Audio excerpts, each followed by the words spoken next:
Good evening, sports fans. Welcome into Coach's Corner East. I'm at the Pizza Hut in Galion on this Wednesday, the 12th of January, and so glad that you could join us tonight as we continue to go down the winter sports season. It's going to be all boys basketball tonight, and we'll preview that in just a moment. Show's brought to you in part by Steve and Chuck Keller at Keller Auto Parts, your Napa dealer, Uptown, Galion, and Crestline. Marie Mounts at the Platinum Insurance Agency, your Progressive agent, 131 Harding Way East, Uptown Galion, and Joe Kleiman Associates at the Galion office of First Federal Bank of Ohio. A little later on the Crestline portion of tonight's show, it'll be Tyler Sanders and the boys program, who are on a bit of a winning streak right now, but have a very challenging game at the Cub Cave in Lucas coming up this Friday. We'll talk to them about that. Prior to that, it'll be assistant coach Brett Capel and the Colonel Crawford Eagles, still undefeated, and coming off some big wins, and have the Battle of Route 602 coming up this Friday at home against Buckeye Central. And we'll start the show with Coach Ryan Stover and the Galion Tigers, who are starting to put together a really nice team that's capable of scoring a lot of points, and I'm sure from that the wins will come. Show's brought to you in part by the Burkhart family at the Burkhart Farm Center, your Case IH dealer straight west of Galion on the Manette New Winchester Road. Mike Kleinite at Ag Credit Residential Lending, Bucyrus, Mount Gilead, and Marion. And sweet baby Ray Jones, Davey's little brother, at Ohio Door and Sash, 120 South Street in Galion. And I'd like to welcome to the microphone, it's Ryan Stover, head basketball coach at Galion High School. Thanks for joining tonight. Thanks for having us in. You bet. And your kids are busy on the court right now practicing, aren't they? That is correct. We are currently in practice, so the assistants and JV and freshman coaches are handling things right now. Very good. Currently 2-9 overall, 1-6 in the MOAC. You're averaging just under 50 points per game. But the good part about that is you're averaging almost 66 in the last 5 games. What has it been that you saw this offense now take off all of a sudden? We have finally played together, and we have an extreme amount of confidence in ourselves, and we trust each other, and shots are falling, and that's a good thing. Yeah, absolutely. Surrendering an average of 68.1 points per game. Is it the defense really, from your standpoint, and when you see things in practice, you go back and watch film, that's where you really need to buckle some things up? Yes, we're a few stops in a few games from getting the win, but we continue to preach defense every day, and we're trying to get better. Good, very good. Kind of going back in the past here a little bit, way back to the 28th of December, you get a big win over Northmore, a team that's been playing really well. You defeat them 73-64, and you had said to the Galion Inquirer, we finally decided we wanted to get together as a team. What did you mean by that? I would say the first part of our season, we were still trying to find ourselves, feel each other out, play together, and then everything started clicking from that night on. And some of that had to be, too, getting used to a new coach, a new philosophy. Even though you did some things with the kids in the summer, until you get in that game situation and figure it out, it takes a little time, doesn't it? It does take time, and I think that's part of our struggles when we started the season. Just finally trust each other and came together. Senior Hudson Miller really had a solid game, 25 points. Sophomore Cooper Kent, 18 points. Those two combined for 43 of your 64. And although you probably would rather want balanced scoring night in and night out, you'll take that kind of production, won't you? Absolutely. Someone's got the hot hand. We're going to feed it as long as we can. And do you tell them that in like either the locker room at halftime or in between quarters or during a timeout that, guys, you got to keep getting after it. You got to keep going. Absolutely. Okay. Garrett Eisen added 9 points, 10 rebounds. Nice game for him. Jackson Oswald, 8 points. Reese Payne, 7. And Stephen Glue with 6. And another comment that you had made, these guys don't quit. And that's what we love about them. No quit. Has that been kind of this first half of the season, the thing that's impressed you about them the most? Absolutely. After them coming off the year that they had last year, some of the games I felt last year they kind of gave up on, took the loss. And then this year we are battling as far as until the final buzzer goes. So, have you seen the maturity of these kids? Because you're playing a lot of young kids. Have you seen kind of, as you watch them, either through practice or a game environment, where the game's slowing down a little bit for them? They're not reacting as much. They're now thinking a little bit more and making good decisions because of that thought process. I believe so. We kind of put the ball in their hands and let them play basketball most possessions. And I think they finally figured out how to, hey, we can play basketball. Mm-hmm. Very good. Then a tough one, you lost to River Valley on the 30th, a game that was special to you because you used to coach there. You fell to them 89-67, and a comment again you make to the Galion Inquirer. Our offense is there the last couple games. Now we just have to figure out the defense. You've already touched on that. River Valley was up 28-10 after the first quarter, 58-31. And sometimes when you get behind the 8 ball like that, it's hard to come back, isn't it? It is. I felt that we shot the ball real well that night. We were missing some defensive stops, and it didn't help that we turned it over in key moments where they shot transition buckets. So that kind of helped them build a big lead early in the first half. Yeah, and let's face it, River Valley's a really talented team. They got athletes down there. They have for a number of years now. Great coaching, as you well know. So you can't really afford to get behind them too much because they'll find a way to bury you. But Reese Payne, 23 points. Hudson Miller, another nice game with 14. Cooper Kent, 9. Jackson Oswald, 6. And Quinn Miller, 4. So nice roundabout scoring. Talk about how special that was, even though it was in defeat, to go back and coach against kids that you coached with. That's pretty cool. Everybody, all the kids that I've seen before the game and after the game, gave hugs and high fives, and it was pretty cool to watch those kids. I mean, the last couple of years, I watched them grow up and be better, and it was kind of surreal, I guess, to coach against them. Maybe you don't want to answer this question, but I'm going to ask it anyways. Did their head coach have any words of advice or encouragement to you after the game and say, hey, listen, your kids are on their way? Absolutely. He said we don't quit and we play hard, and things are looking in the good for us. Very good. Then Thursday on the 6th of January, after the first of the year, another really close game and a lot of points. That's what really stood out to me. You fall to Pleasant 85-80. When you think, gosh, you score 80 points, you'd sure like to get a win. Talk about the offense and specifically what you talked about defensively to get those stops and shut them down. I felt that night, give credit to Pleasant. They executed their game plan offensively really well. Defensively, we gave up too many layups to mid-range shots. We did a really good job on the threes, and then offensively, we were able to score. It took us a little while to get going. I mean, we scored 34 points in the fourth quarter. So we can do it. We can score. Just somehow we got to find a way to get a few more stops defensively. And then last Saturday, lost to Mount Gilead 53-47. Mount Gilead rallied from a 9-point second half deficit, and you had some really costly turnovers. Were those mental errors or just forced errors by their defense? I would say late in the game we had a couple of mental. We just didn't see the pass through. And then, Mount Gilead, give them credit. They turned up the pressure when they were supposed to and forced us to make those mental mistakes. Okay, very good.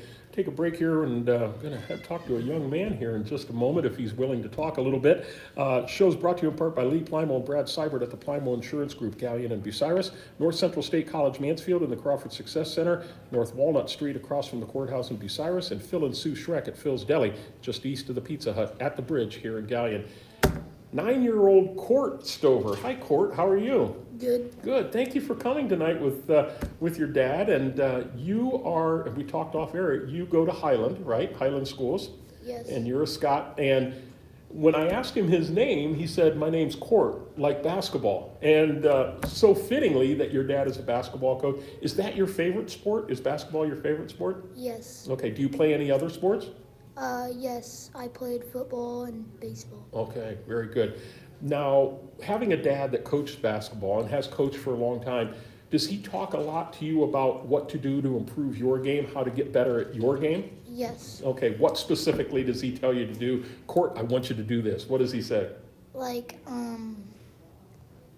telling me to drive in and shoot a layup correctly and shoot a shot correctly. Those are all special things. Yeah. How's your free throw shooting? Are you good at foul shots? No. You need to work on that a little bit.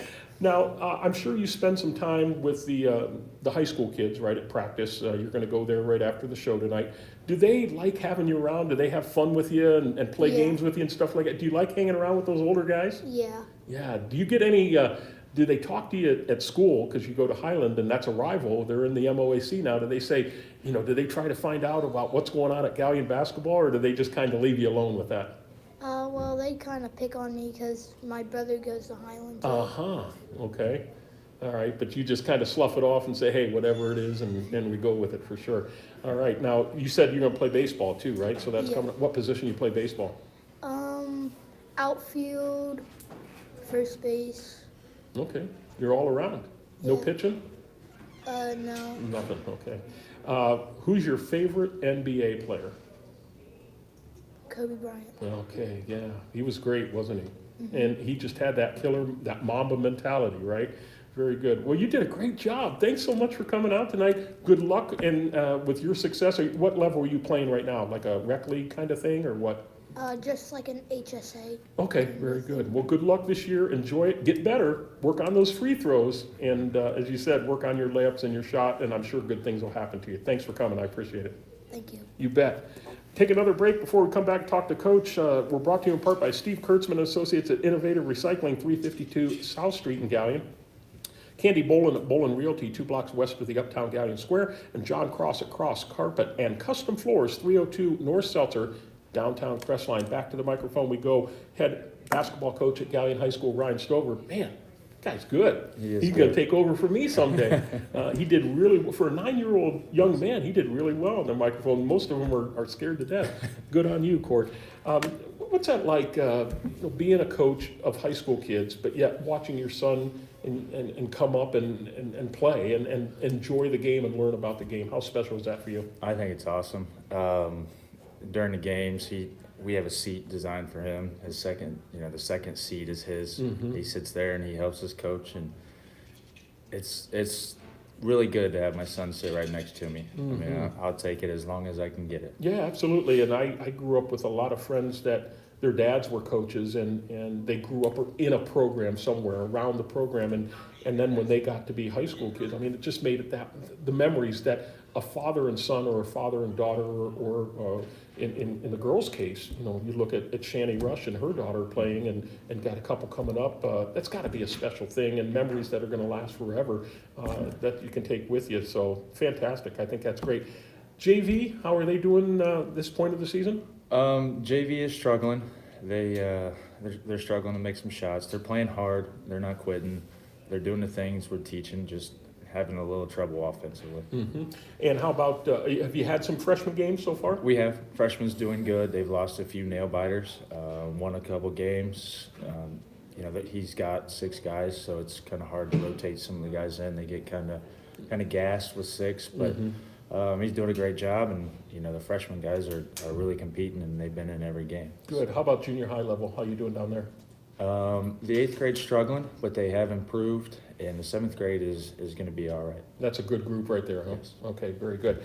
Upcoming games, and it's odd because your last game was on Saturday the 8th, and you got a 12-day layoff until your next game. You play a week from tomorrow against Marion Harding. Do you like that break? Is it a good time to refresh the legs a little bit, get some kids healthy from sickness, or would you rather, because of your momentum and the points that you're scoring, you wish you would have just kept going?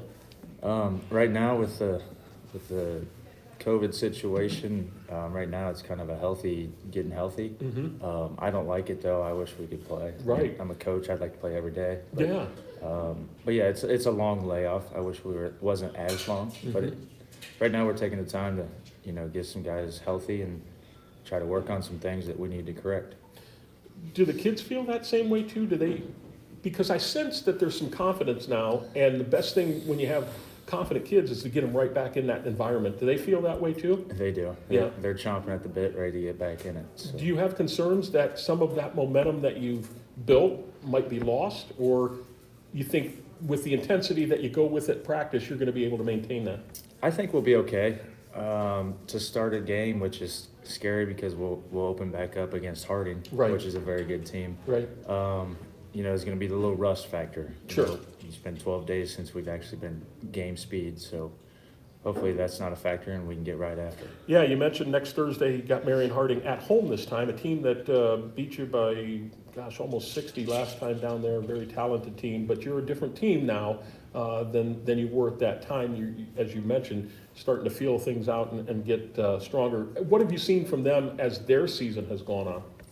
They stayed really consistent. I mean, they're long, athletic. They're going to turn you over and speed you up, and you know, we like the speed up game. We just got to limit turnovers, and hopefully we can make some shots and stay in the game and make it a game. Very good. And then next Saturday, the 22nd, you go down to Clear Fork, a team that you defeated first time around, 55-46, a team that's struggling a little bit. Another opportunity to get an MOAC win. What have you seen from them that they're improving on? They just play hard, and they're trying to finally make some shots like we are.